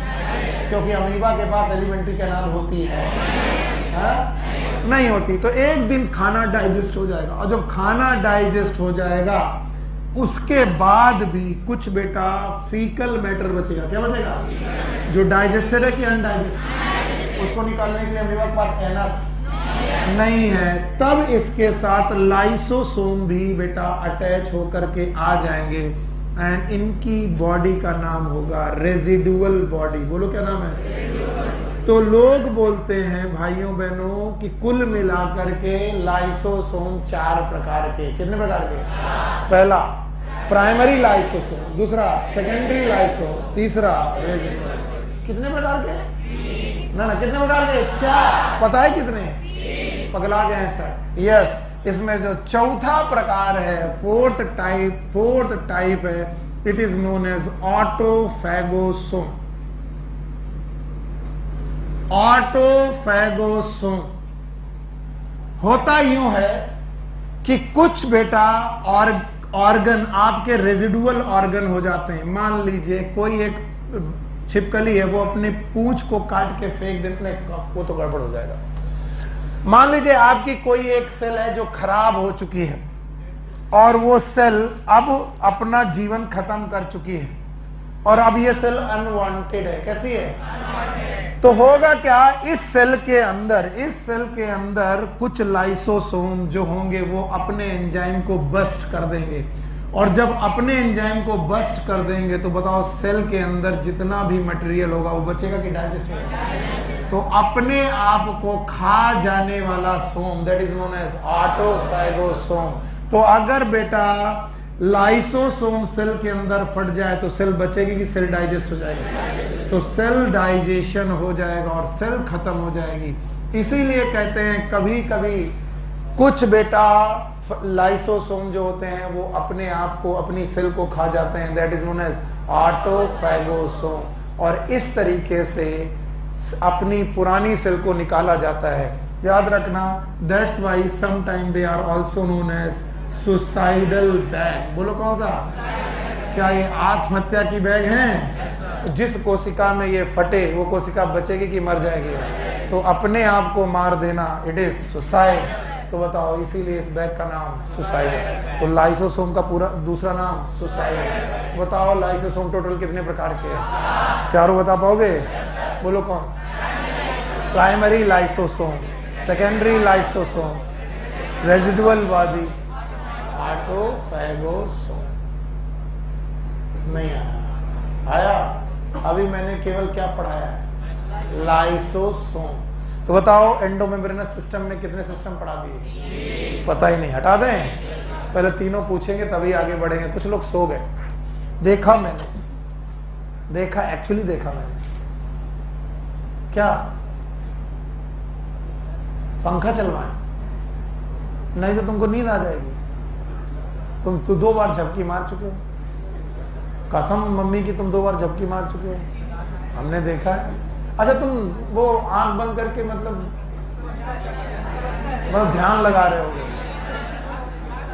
मतलब जो मैं पढ़ा रहा हूँ वो आंख बंद करके ध्यान लगा रहे होगे। Yes sir. और फिर जब आंख बंद के ध्यान लगा रहे हो तो जमाई भी आ गई होगी, है ना। काहे पढ़ा रहे हैं। एंडोमेम्ब्रेनस सिस्टम जो होता है वो स्ट्रक्चरली जुड़ा होता है, स्ट्रक्चरली फंक्शनली। अच्छा, कितने लोग थे? 2 लोग थे। आइटम होगा। अभी तो तुम सवेरा हुआ नहीं, दूसरा दिन तो हुआ नहीं, आज ही का आज भूल गए तुम। अभी देखना, अभी एक चुटकुला सुनाओ, सब समझ। अच्छा, जाग गए। जब मैं मेडिकल कॉलेज में पहुंचा तो मुझे पता चला कि लाइसोसोम एक प्रकार के कि 4 तो 4 प्रकार के हैं, प्राइमरी, सेकेंडरी, रेजिडुअल, ऑटो। इसमें कौन है सुसाइडल है? ऑटोफेगोसोम अपने आप को डाइजेस्ट कर देगा। Thank you very much. Now the vacuole, it is the 4th one, vacuole. ना चाहते हुए भी पढ़ना पड़ रहा है बच्चों को। सर साइकोलॉजी ऐसी क्यों है सर, या फिर आप इतने ज्यादा बोरिंग क्यों हो सर? दोनों ही बातें हैं कि ऐसी ऐसी जमाइयां लोग मार रहे हैं, ऐसे ऐसे तगड़े तगड़े। कुछ लोगों ने तो मास्क पहन लिया कि जमाई आए दिखे ना। अब कुछ लोग आधे में आकर के रोकते हैं। वो देखते सुनील सर देख रहे, पहले तो जमाई लेने के मूड में होते, मेरी नजर पड़ जाती।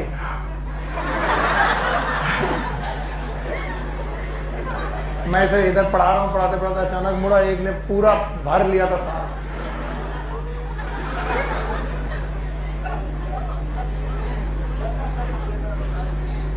अब कुछ ऐसे करते हैं। हम पूछते हैं बेटा लाइसोसोम,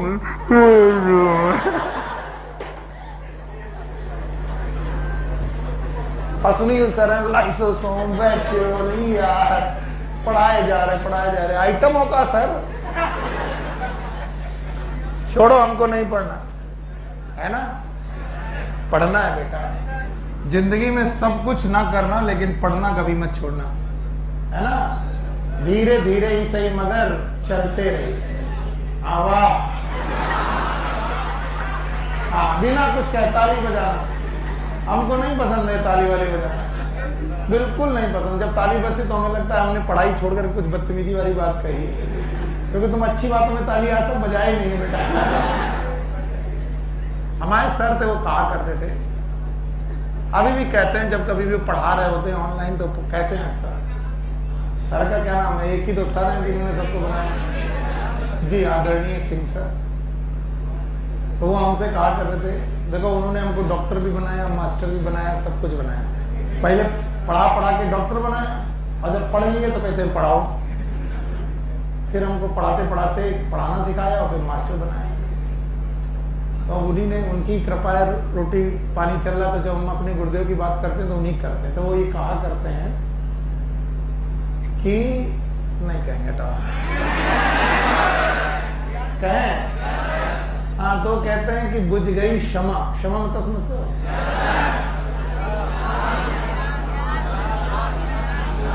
उर्दू में है। तो बुझ गई क्षमा तो फिर जल सकती है, और मायूस ना हो तकदीर किसी भी वक्त।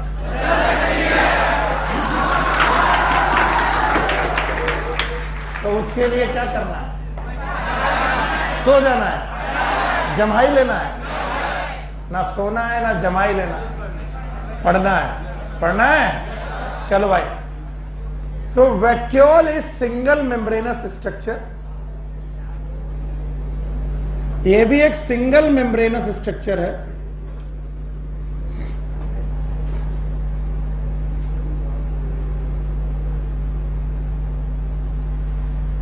And it have inside it single membranous structure which contain water, sap, excretory substances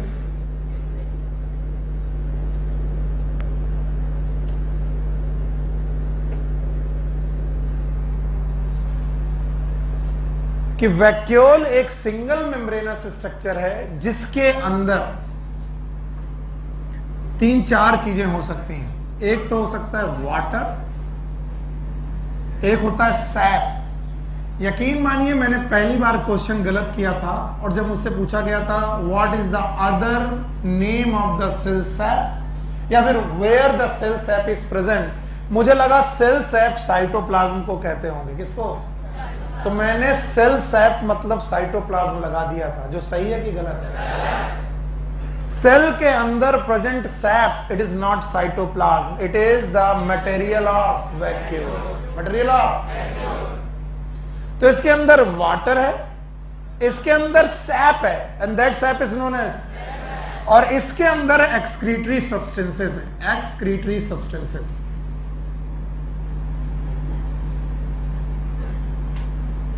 excretory substances है। और बोलते हैं ये क्यों है, इसको समझने की जरूरत है। बिकॉज इस वैक्यूल को जो सराउंड करने वाली मेम्ब्रेन है, इस मेम्ब्रेन का नाम है टोनोप्लास्ट। बोलो क्या नाम है? टोनोप्लास्ट। और मैंने आपको प्लाज्मा मेम्ब्रेन पढ़ाते वक्त पढ़ाया था, दुनिया की कोई भी मेम्ब्रेन, फिर से बोलो, अगर वो नेचुरल है, अगर वो, तो उसमें यूनिट मेम्ब्रेन कॉन्सेप्ट लगेगा। क्या लगेगा? यानी उसमें बना होगा प्रोटीन, लिपिड, लिपिड प्रोटीन, या फिर सिंगर निकोल्सन मॉडल लगेगा। क्या? That is known as fluid mosaic. इसका मतलब टोनोप्लास्ट किसकी बनी है? वही दो चीज, बोलो कौन? एक कौन? प्रोटीन, प्रोटीन है, और एक कौन? फॉस्फोलिपिड। फिर से बोलो। और याद रखना, अगर ये प्रोटीन और फॉस्फोलिपिड की बनी है तो इसका काम है ट्रांसपोर्ट। बोलो क्या? और ये एक्टिव ट्रांसपोर्ट करेगी। पैसिव की एक्टिव? Active transport. शब्द याद रखना, एक्टिव ट्रांसपोर्ट। किसी को याद है what is active transport? Along concentration के अगेंस्ट, शाबाश, अगेंस्ट कंसंट्रेशन, अलोंग के अगेंस्ट, और ये अगेंस्ट कंसंट्रेशन अंदर ले जाएगी। हाँ? और सेल्स है और सब्सटेंसेस, जितने अनवांटेड सब्सटेंसेस होंगे, जितने भी अनवांटेड सब्सटेंसेस होंगे, उनको कहां रखा जाएगा? हाँ? वैक्यूल के अंदर। एक क्या जबरदस्त क्वेश्चन आया, 2017 या 18 का होगा। बेटा मुझे सन भूल जाता हूं, मैं पहले से बता रहा हूं, लेकिन इतना जबरदस्त क्वेश्चन आया है, एनसीईआरटी का ही, लेकिन थोड़ा मॉडिफाई था। उन्होंने बोला there is one pigment known as anthocyanin. बोलो क्या नाम है? एंथोसायनिन। एंथो का मतलब होता है फ्लावर, सायनिन का मतलब ब्लू। तो ब्लू फ्लावर या पर्पल फ्लावर कलर जिस पिगमेंट से आता है उसका नाम anthocyanin. It is floral pigment, flower का पिगमेंट है। और पूछा गया पिगमेंट एक्चुअली मेम्ब्रेन में होने चाहिए। किसमें होना चाहिए? जैसे क्लोरोफिल पाया जाता है क्लोरोप्लास्ट, भूल गए, कैरोटीन पाया जाता है क्लोरोप्लास्ट, लेकिन ये सिंगल बेटा पिगमेंट है जो पाया जाता है कहां? Cell sap. कहां पर? इसका मतलब एंथोसायनिन नाम का जो पिगमेंट है, it is present in vacuole. कौन सी वैक्यूल? कौन सा vacuole? That is central vacuole. और ये सेंट्रल वैक्यूल प्लांट के केस में स्मॉल की लार्ज, हाँ? और बोलते हैं प्लांट की सेल का लगभग 90% पोर्शन, कौन सा? 90% पोर्शन केवल वैक्यूल का है। और उसके चारों तरफ, हितेन बाबू खड़े हो, एल्गी में वैक्यूल के चारों तरफ प्रेजेंट साइटोप्लाज्म का नाम।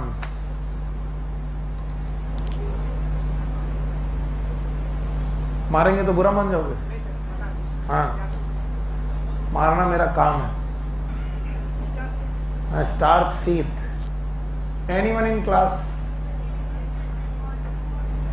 गुड, यस, बोलो। It was the primordial utricle. Very good. Only 3%, 3 लोगों 4 लोगों को मालूम है बस। जब भी बीच में वैक्यूल आएगा तो इस वैक्यूल में साइटोप्लाज्म आएगा कि नहीं आएगा? नहीं आएगा। इसमें क्या आएगा? सेल्स है। तो बताओ साइटोप्लाज्म बीच में रहेगा कि पेरीफेरी? और एल्गी के केस में, किस केस में? ये जो साइटोप्लाज्म पेरीफेरी में चला जाता है, इस साइटोप्लाज्म के पेरीफेरी में जाने के बाद इसका एक नाम दिया गया, बोलो, प्रिमोर्डियल यूट्रिकल। क्या नाम था? पढ़ाया है बेटा, जाके घर में दोबारा देखना। कौन सा यूट्रिकल? और याद रखना इसका मतलब है प्लांट के केस में ये जो बेटा वैक्यूल है कितना परसेंट रखता है? 90%। बाकी साइटोप्लाज्म कहाँ गया? वैक्यूल के अंदर की बाहर? हाँ? और बताओ सेंटर में कि पेरीफेरी में? और रिंग से साइटोप्लाज्म बचेगा चारों तरफ, that is known as primordial utricle. नहीं लिखाऊंगा दोबारा, एल्गी में लिखा चुका, क्योंकि यहाँ प्लांट पढ़ा रहा हूँ। प्लांट में प्रिमोर्डियल यूट्रिकल नहीं होता, कहाँ होता है? एल्गी। चलो बोलो, वैक्यूल डबल मेम्ब्रेनस की सिंगल?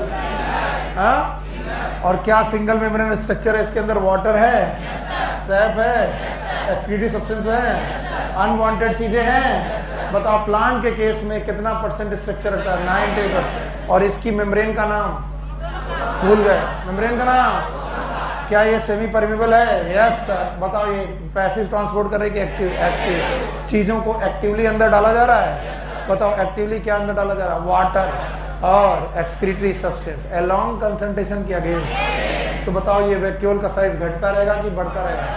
हाँ? और प्लांट के केस में ये सबसे बड़ा कि छोटा? बड़ा।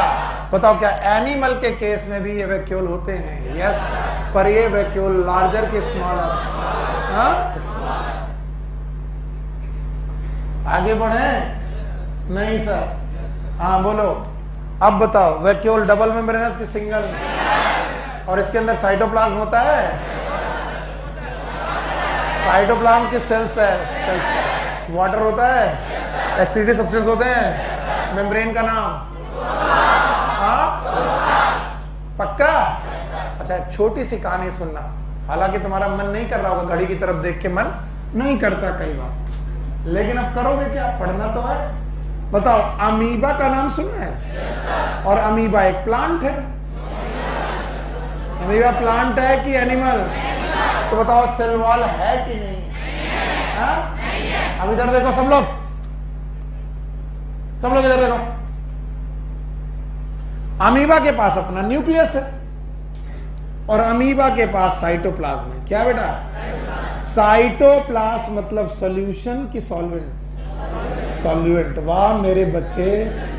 अरे चीनी को पानी में घोला तो पानी बचा, चीनी बचा कि शरबत? शरबत इज। अगर बेटा साइटोप्लाज्म में सॉल्यूट और सॉल्वेंट दोनों है तो?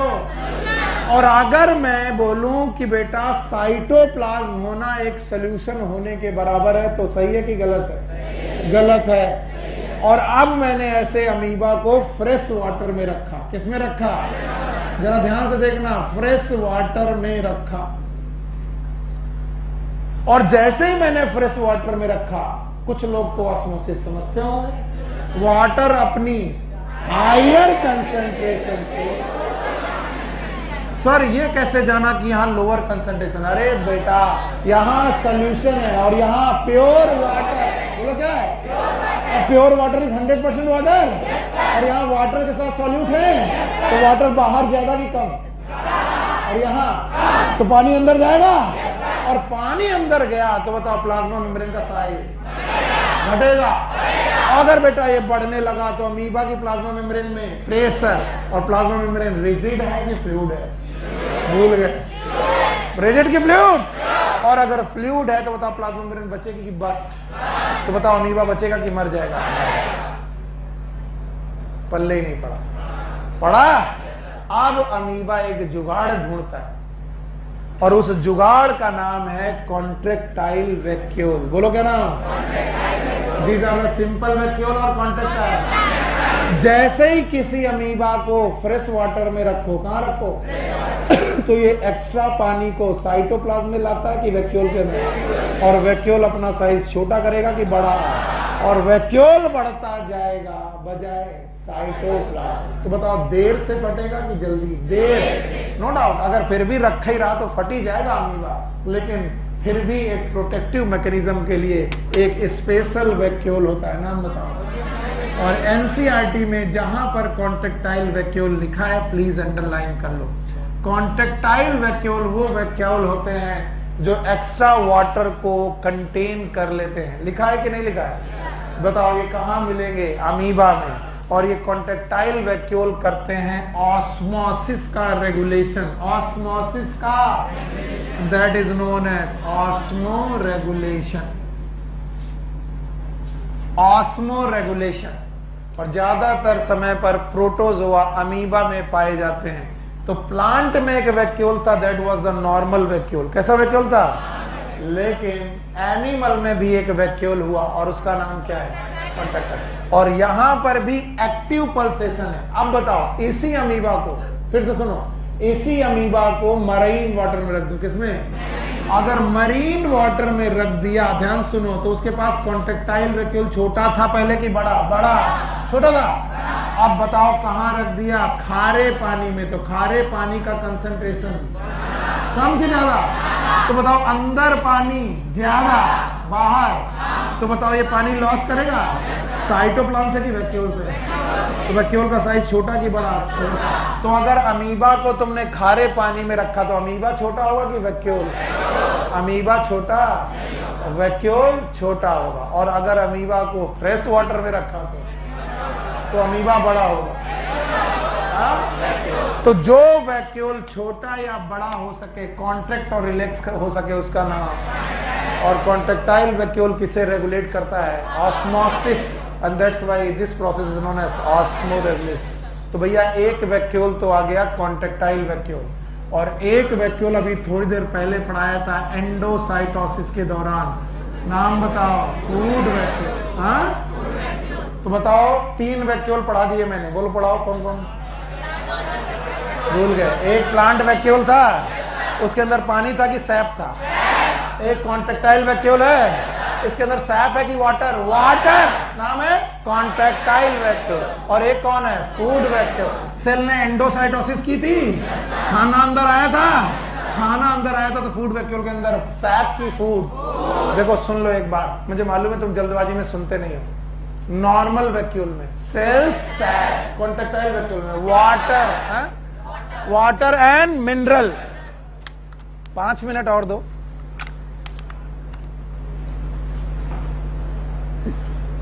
जो जो मैं पूछता जाऊं जवाब देते जाओ, फिर घर चले जाना।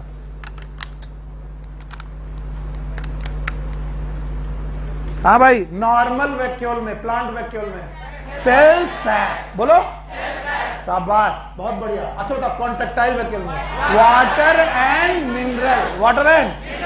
और फूड वैक्यूल में फूड। और अब तो मेगा जी को आज मारना ही है क्योंकि उन्होंने 2 क्लासेस छोड़ी हैं, तो आज मेरा मन इनको बिना मारे छोड़ने का मन नहीं कर रहा। There is a third vacuole known as pseudo vacuole. अब मैं केवल एक क्लू दे रहा हूं, अगर तुमने बता दिया तो तुम बच जाओगे, और जिसने भी इनकी मदद की वो मारा जाएगा। Pseudo vacuole are the vacuole, खड़ी हो, but they are non membranous. They are, याद रखना, कॉन्ट्रेक्टाइल वैक्यूल की मेम्ब्रेन का नाम है कंडेंसेशन मेम्ब्रेन। बोलो क्या नाम है? यस, फूड वैक्यूल की मेम्ब्रेन में भी मेम्ब्रेन है, plasma membrane, but there are pseudo vacuole जो नॉन मेम्ब्रेनस है, जनरली प्रोकैरियोट में पाए जाते हैं। अब इससे ज्यादा क्लू नहीं बता सकते।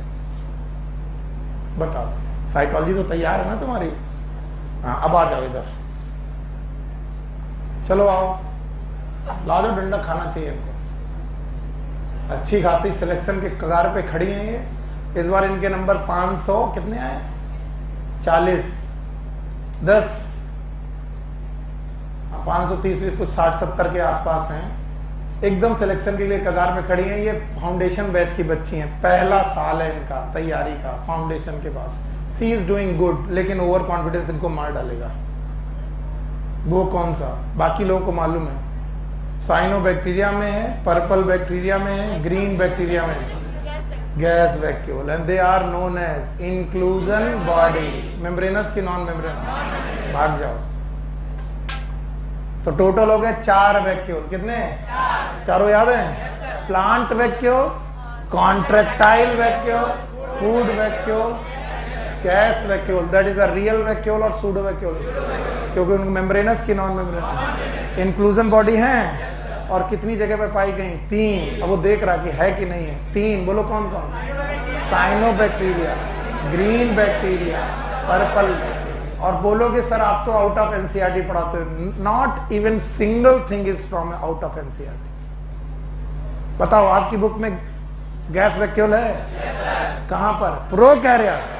फूड वैक्यूल है? यहीं लिखा है। कॉन्ट्रैक्टाइल वैक्यूल है?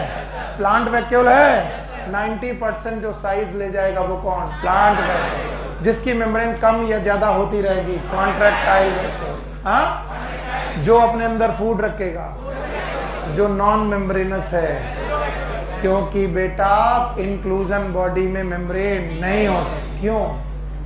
क्योंकि वो यूकैरियोट की प्रोकैरियोट, और प्रोकैरियोट में मेम्ब्रेनस स्ट्रक्चर। तो आज एंडोमेम्ब्रेनस सिस्टम हो गया। कल जो है हम लोग माइटोकॉन्ड्रिया, गोल्गी बॉडी, आगे सॉरी माइटोकॉन्ड्रिया और बाकी चीजें पढ़ेंगे। Take care, good luck, bye bye. बंद कर दो इसे।